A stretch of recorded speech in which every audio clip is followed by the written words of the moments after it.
하나님 말씀 빌립보서 2장입니다. 자, 우리 합독합니다. 시작. 그러므로 그리스도 안에 무슨 권면이나 사랑의 무슨 위로나 성령의 무슨 교제나 긍휼이나 자비가 있거든 마음을 같이하여 같은 사랑을 가지고 뜻을 합하며 한 마음을 품어 아무 일에든지 다툼이나 허용으로 하지 말고 오직 겸손한 마음으로 각각 자기보다 남을 낮게 여기고 각각 자기의 일을 돌볼 뿐더러 또한 각각 다른 사람들의 일을 돌보아 나의 기쁨을 충만하게 하라. 너희 안에 이 마음을 품으라. 곧 그리스도의 예수의 마음이니 그는 그분 하나님의 본체시나 하나님과 동등됨을 취할 것으로 여기지 아니하시고 오히려 자기를 비어 종의 형체를 가지사 사람들과 같이 되셨고 사람의 모양으로 나타나사 자기를 낮추시고 죽기까지 복종하셨으니 곧 십자가에 죽으심이라. 이러므로 하나님이 그를 지극히 높여 모든 이름 위에 뛰어난 이름을 주사 하늘에 있는 자들과 땅에 있는 자들과 땅 아래에 있는 자들로 모든 무릎을 예수의 이름으로 꿇게 하시고 모든 입으로 예수를 주라 시인하여 하나님 아버지께 영광을 돌리게 하셨느니라. 그러므로 나의 사랑하는 자들아 너희가 나 있을 때뿐 아니라 더욱 지금 나 없을 때에도 항상 복종하여 두렵고 떨림으로 너희 구원을 이루라. 너희 안에서 행하시는 이는 하나님이시니 자기의 깊으신 뜻을 위하여 너희에게 소원을 두고 행하게 하시나니 모든 일을 원망과 시비가 없이 하라. 이는 너희가 흠이 없고 순전하여 어그러지고 거스리는 세대 가운데서 하나님의 흠없는 자녀로 세상에서 그들 가운데 빛들로 나타내며 성령의 말씀을 밝혀 나의 다름질이 헛되지 아니하고 수고도 떼지 아니하므로 그리스도의 날에 내가 자랑할 것이 있게 하려 함이라. 만일 너희 믿음의 재물과 섬김 위에 내가 나를 전제로 드릴지라도 나는 기뻐하고 너희 무리와 함께 기뻐하리니 이와 같이 너희도 기뻐하고 나와 함께 기뻐하라. 내가 디모데를 속히 너희에게 보내기를 주 안에서 바라면 너희의 사정을 알므로 안위를 받으려 함이니 이는 뜻을 같이하여 너희 사정을 절진실히 생각할 자가 이밖에 내게 없음이라. 그들이 다 자기를 구하고 그리스도의 예수의 일을 구하지 아니하되 디모데의 연단을 너희가 하나니 자식이 아버지께 함같이 나와 함께 복음을 위하여 수고하였느니라. 그러므로 내가 내 일이 어떻게 될지를 보아서 곧 이 사람을 보내기를 바라고 나도 속히 가게 될 것을 주 안에서 확신하노라. 그러나 에바브로디도를 너희에게 보내는 것이 필요한 줄로 생각하노니 그는 나의 형제요 함께 수고하고 함께 군세된 자요 너희 하나님이 너희와 함께 계시리라. 그가 너희 머리를 간절히 사모하고 자기가 병든 것을 너희가 들을 줄 알고 심히 근심한지라. 그가 병들어 죽게 되었으나 하나님이 그를 긍휼히 여기셨고 그뿐 아니라 또 나를 긍휼히 여기사 내 근심의 근심을 면하게 하셨느니라. 그러므로 내가 더욱 급히 그를 보낸 것은 너희로 그를 다시 보고 기뻐하게 하며 내 근심도 덜게 하려 함이라. 이러므로 너희가 주 안에서 모든 기쁨으로 그를 영접하고 또 이와 같은 자들을 존귀 여기라. 그가 그리스도를 위하여 죽기에 이르러도 자기 목숨을 돌보지 아니하는 것은 나를 섬기는 너희의 일의 부족함을 채우려 함이니라. 아멘. 저는 본문에 있는 내용은 겸손에 대한 부분이죠. 예수님의 겸손. 겸손은 존귀의 앞잡이다 이렇게 표현해주고 있고 겸손한 자에게는 재물 얻을 능을 주신다 그렇게 말씀했어요. 그러니까 우리가 재물의 복을 받으려면 성경상에는 겸손하는 거죠. 교만은 패망의 선봉이요 거만한 마음은 넘어짐의 앞잡이다. 그러니까 교만하거나 거만하면 이 땅에서의 이 행복보다는 불행이 찾아올 수밖에 없다. 근데 겸손한 자는 하나님이 열매를 맺게 하신다. 뭐 그런 내용입니다. 자, 2절 시작. 마음을 같이하여 같은 사랑을 가지고 뜻을 합하여 한 마음을 품으로 아무 일이든지 다툼이나 화용으로 하지 말고 오직 겸손한 마음으로 각각 자기보다 남을 낮게 여기고 나보다 다른 사람을 존중하라는 거죠. 내 의견에 맞지 않는다 할지라도 존중하라는 거죠. 그 사람이 그렇게 얘기할 수가 있겠다. 이렇게. 형편과 처지가 그럴 수 있겠다. 이해를 하라는 거죠. 성경상에서 벗어나는 것은 이해가 되는 건 아니죠. 그 사람을 내가 어떻게 대화를 통해서 이 성경상으로 같이 공유할까라는 부분입니다. 여기에서 이 겸손에 대한 부분을 말씀해 주고 있는데 이 겸손은 바로 예수 그리스도에 대한 이 최대의 겸손의 포인트를 말씀하고 계십니다. 자, 예를 들어서 5절 시작. 너희 안에 이 마음을 품으라 곧 그리스도 예수의 마음이니 그는 금은 하나님의 본체시나 하나님과 동등됨을 취할 것으로 여기지 아니하시고 오히려 자기를 비어 종의 형체를 가지사 사람들과 지내셨고 사람의 모양으로 나타나사 자기를 낮추시고 죽기까지 복종하였으니 곧 십자가에 죽으심이라. 자, 하나님이시거든요. 조물주 되시죠. 우리 피조물이죠. 우리 당연히 하나님 앞에 무릎을 꿇고 발벌 떨어야 되거든요. 시키는 대로 해야 돼요. 우리의 생명이 그분에게 달리거든요. 그분이 친히 사람의 모양으로 나타났어요. 공간에 제한이 있잖아요. 제한이. 배도 고프시고 피곤도 하시고 육체를 가졌으니까 그게 쉬운 건 아니죠. 부자가 가난하게 때 살기가 굉장히 불편해요. 가난한 사람이 부자로 사는 건 괜찮은데 부자가 가난하게 살면 굉장히 자동차가 있던 사람이 자동차가 없으면 너무너무 불편합니다. 그러니까 이 모든 삼남만상을 주어하신 하나님이 육체로 이 땅에 우리와 똑같은 성정을 가진 사람으로 일이성이죠. 퍼펙트한 완전한 하나님, 완전한 사람 모셔서 한다는 것은 뭘 의미해 주느냐? 겸손이거든요. 그러니까 겸손의 그 원어적 의미는 뭐냐면 내가 밑에서 그를 바친다는 거거든요. 교회에서 청구안에 앉는 청구알들이 겸손하잖아요.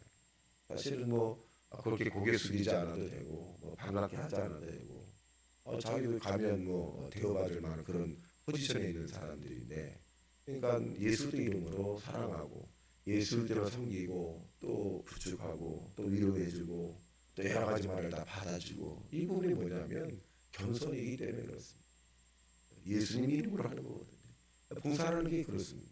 안 해도 되죠. 그런데 예수님 이름으로 내가 많은 사람을 섬기겠다 그 말이에요.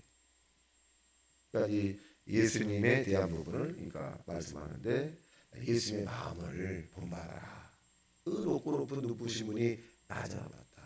그러니까 우리가 은혜를 많이 받은 사람들일수록 이 교회를 섬기는 거죠. 그 기관의 장이라는 것은 뭐냐면 그 기관에 있는 회원들을 섬기는 거예요. 그 섬기는 게 뭘까요? 뭐 사주고 밥사 이런 섬기는 것이 아니라 그들의 말을 존중해주고 인정하고 또 지도자니까 또 끌어올리려고 하고 잘한다고 칭찬하고 또 부족한 것은 지도자인 내가 좀 부족했다 이렇게 받아들여서 또 열심히 노력하고 그리고 중요한 것은 그 구성원에 대한 부분들을 기도해 주는 거죠. 기도해서 그렇게 위로해 주는 거죠. 그래서 바로 예수님이 그런 모양으로 사셨거든요. 자, 또 보겠습니다.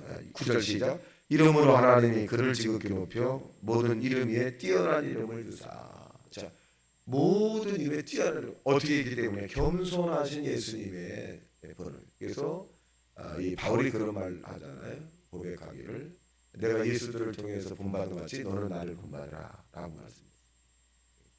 예수님께서 제자들에게 발을 시키면서 너희들도 이와 같이 하라 그랬어요. 예수님 낮은 사람이 높은 사람의 발을 시키고 섬기는 거거든요. 세상은. 높은 사람 위에 낮은 사람을 섬겨요. 세상에. 그게 아닙니다. 낮은 사람이 높은 사람을 찾아가서 부탁을 하고 막 그래야 돼요. 그게 세상의 이치예요.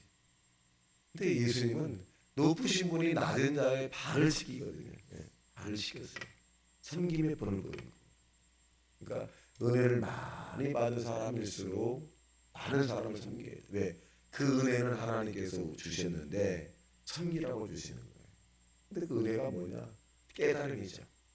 하나님이 살아계신 것을 깨닫고 내가 죄인인 것을 깨닫고 나를 지금 살려주신 것을 깨닫고 뒤돌아보니까 내가 죽을 목숨이었더라.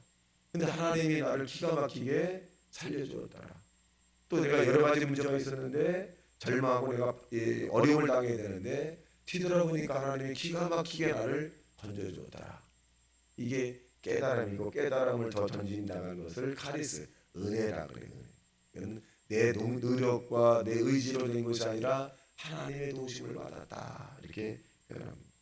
그래서 하나님께서 예수 이름을 하늘이나 땅이나 바다나 모든 것 위에 뛰어나게 했다는 거죠. 그래서 하나님의 이름, 즉 예수 이름으로 구원받고 예수 이름으로 우리가 천국 가고 예수 이름으로 제사함받고 예수 이름으로 축복받는 거다. 그러니까 모든 이름을 주었어요. 예수님이. 천하인간 만민에게 다른 이름으로 우리에게 구원받을 만한 이름을 주시지 않았어요. 예수도 이름이에요. 어떤 데 보면 안상은 증인으로 뭐 기도하고 사람 이름으로 기도합니다 하는데 다은 가짜지. 사람의 이름, 예수의 이름입니다. 자, 또 보겠습니다. 그리고 난 다음에 이제 하나님께서 우리에게 뭐라냐? 흠없는 사람으로 살아라. 13절 시작. 너희 안에서 행하시는 하나님이시니 자기의 깊은 뜻을 위하여 너희에게 소원을 두고 행하시나니. 자, 우리에게 소원이 있어요. 자, 뭐 여러 가지 뭐 개인적 소원이 있고 뭐 그런 소원이 있을 거예요. 그 소원이 우리 게 아니에요. 내가 교회에 왔는데 갑자기 어떤 거에 사업에 대한 어떤 거에 대한 운동에 대한 부분 또 자녀에 대한 기도에 대한 부분들 그런 부분이 자꾸 내 마음속에 막 일어나요. 이게 우리 게 내 게 아니라는 거예요. 하나님이 그걸 이루기 위해서 우리에게 소원을 주시고 그 소원을 하나님께서 우리가 간구하면 그것을 이루어 주신다는 거예요. 그러니까 내 안에 어떤 소원이 있는가를 잘 살피셔야 돼요. 어떤 내가 기도하고 싶은가, 전도하고 싶은가. 여러분 가운데서 신방하고 싶다. 그럼 신방위원장이 얘기합니다. 뭐 지위원장님 내가 신방하고 싶어서 미치겠어요. 얘기합니다. 그런 막 뜨거움이 막 있어요. 뜨거움. 자, 그런데 어떻게 하라? 14절 시작. 모든 일에 원망과 시비가 없이 하라. 이는 너희가 흠없고 순진하여 어그러지고 거스리는 세대가 가운데서 하나님의 흠없는 자로 세상에서 그들 가운데 빛들로 살려야 합니다. 자, 흠이 없이 우리가 살 수 있는 방법은 뭐냐? 기도에서 성령의 충만을 받고 성령의 인도함을 받으면 흠 없이 됩니다. 근데 저와 여러분은 흠이 있을 수밖에 없어요. 근데 그 흠을 가리는 방법은 하나님의 성령이 우리를 인도하면 흠은 드러나지 않게 되어 있습니다. 자, 보겠습니다. 그리고 나서 마지막으로 보겠어요. 자, 여기에 보면 디모데오는 에바브로디도에 대한 부분인데 여기 25절 시작. 25절 시작. 그러나 에바브로디도를 너희에게 보내는 것이 필요한 줄로 생각하노니 그는 나의 형제와 함께 수고하여 함께 구세된 자요 너의 사자로 내가 쓸 것을 돕는 자라. 그가 무리를 간절히 사모하고 자기가 병든 것을 너희가 들을 줄 알고 심히 근심한지라. 그가 병들어 죽게 되었으나 하나님이 그를 궁일이 여겼고 그뿐 아니라 또 나를 궁일이 여기사 내 근심 위에 근심을 면하게 하셨느니라. 자, 근심을 면하겠다 그랬어요. 이 바울이 왜 근심했어요? 디바브로디도가 병들었으니까 바울이 근심을 했어요. 또 자기가 안질이나 이런 두통에 대한 부분 때문에 또 근심했어요. 에바브로디도도 하나님 왜 병이 있습니까? 나도 하나님 왜 이렇게 가시를 줬습니까? 이런 부분이. 그런데 여기 보니까 치료받은 내용이 뭐냐면 치료받았습니다 이렇게 직접적 표현하지 않고 바울은 은유적 표현을 했는데 여기 보면 내 마지막에 보면 내 근심의 근심을 면하게 하셨느니라. 면하게. 이 말은 하나님이 해결해 줬다는 거거든. 그래서 이 에바브로디도를 이제 빌립보 교회에 보내죠. 봐라. 이 사람이 에바브로디도가 병들었다는 걸 다 들었는데 내가 이 에바브로디도가 하나님이 고쳐주어서 너에게 보내니까 너에게 기쁨을 얻어라. 왜 기쁨을 얻을까요? 에바브로디도가 병에서 고침받았다면 그 믿는 하나님이 나를 고칠 수 있다. 우리의 주변 사람을 고칠 수 있고 형제자매를 고칠 수 있고 치료시켜 줄 수 있다라고 하는 부분에서 위로를 얻어라 이 말입니다. 자, 볼까요? 자, 28절 시작. 그러므로 내가 더욱 급히 그를 보낼 것은 너희로 그를 다시 보고 기뻐하게 하며 내 근심도 덜게 하려 함이라. 왜 바울은 근심했냐면 이 빌립보 교인들이 하나님의 능력을 인정해야 되는데 그냥 사실적 감정적 부분만을 받아들이거든요. 그러니까 영적인 체험에 대한 부분이 너무 없으니까 이 바울이 근심을 하는 거예요. 하나님의 살아계심과 성령의 체험과 또 병듦의 고침, 치유 역사, 또 은사라든가 이런 부분들이 막 이 체험을 해야지 견고하고 흔들리지 않게 되는데 이들은 그냥 보이는 것만 아니면 이 세례라든가 아니면 할례라 이런 것 때문에 다툼이 있었어요. 그러니까 이 바울은 이제 근심을 나도 덜게 하려 함이라 그렇게 표현합니다. 마지막 28절 시작. 이러므로 28절 29절 시작. 이러므로 너희가 주 안에서 모든 기쁨으로 그를 영접하고 이와 같은 자들을 존귀 여기라. 하나님의 체험을 한 사람들, 하나님의 일을 한 사람들 어떻게 해라? 존귀 여기라. 하나님의 일을 하는 사람들에게는 인정해주고 존귀하고 그들의 말을 따라야 돼. 따라야 됩니다. 왜? 하나님이 세우셨거든요. 하나님이 세우신 거예요. 그러니까 이 하나님의 일을 하는 사람은 존중해. 하나님이 우리를 존중히 여기시거든요. 하나님의 일을 하는 사람. 하나님의 일을 안 하는 사람이야. 그냥 안 하니까. 하나님의 일을 하는 사람, 하나님은 천사보다도 더 귀하게 여긴다는 거예요. 지금 여러분과 내가 하는 이 일이 크고 뭐 높고 이런 게 없는 거잖아요. 다 동등합니다. 동등해. 또 중요하고 덜 중요해. 그게 아니라 다 중요한 거. 우리가 하나님 나라 올라가면 나름대로 상급을 받게 되고 여러분과 내가 이 각자의 영역에 맞아서 하던 이 일들을 통해서 하나님이 굉장히 기뻐해 주시고 그러므로 저와 여러분이 주어진 일에 겸손한 마음으로 또 교회를 섬기는 마음으로 또 교회에 오고 싶어도 오지 못하는 병상에 있는 영 환자 이런 분들을 섬기는 마음으로 오늘도 심찬 인생을 살아가길 주님의 이름으로 축원합니다. 다시 말씀 생각하며 통성으로 기도합니다. 주여 주여 주여